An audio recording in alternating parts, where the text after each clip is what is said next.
ఈ మాత్రం హింట్ ఇస్తే చాలు చెల్లరగిపోతారు అంతే. కొట్టినప్పుడు ఇట్లీయనా పైసలు కూడా ఇయ్యరు. పైసలు ఇయ్యాడు. మొన్న ఒక థాట్ వచ్చిందిలే. మిషన్ నడుస్తుంది ఇక్కడ. అలా పోయిందా?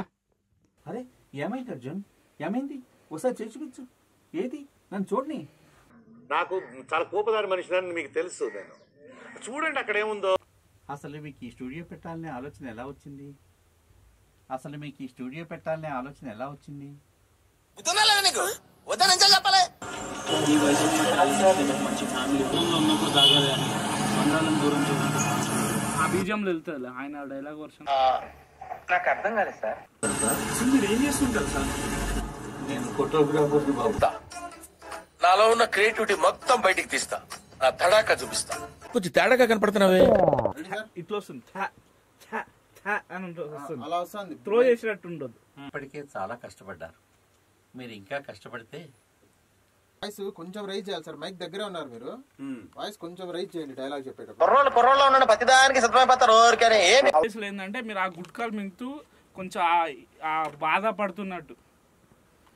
బాధపడుతున్నది ఇవ్వండి కొంచెం. ఓకే అర్థమైంది. ఓ దొంగన కొడుకు తీసుకుని వెళ్ళిపోయాడు.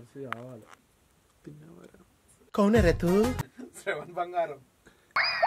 What is this?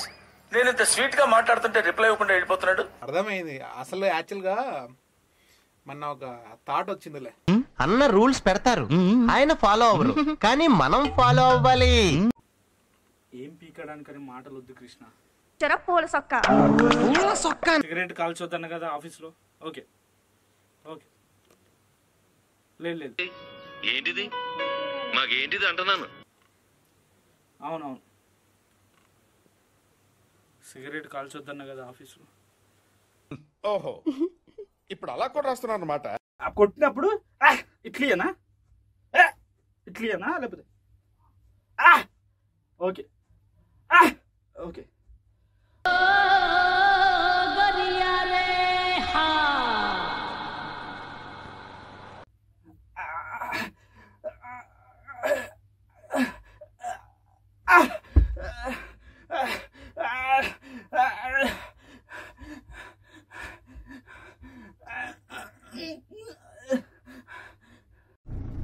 నేను పైకి ఇట్లా కనిపిస్తా కానీ చాలా సెన్సిటివ్ రా నేను లోపల.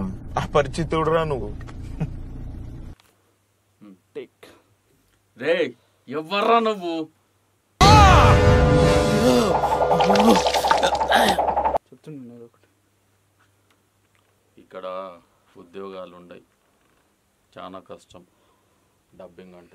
Okay we will meet in the next class. పైసలు కూడా ఇయ్యరు. పైసలు ఇయ్యాడు. ఏమి డబ్బా నేను కట్టలేక కాదు, కడితే నేను ఒక్కడనే మంచోడిని అవుతాను, కానీ నువ్వు కూడా మంచోడు కావాలిగా. పెడితే కడుపు నొప్పి లేచింది. నేను పెట్టలే, వచ్చిన ఉన్నాడు.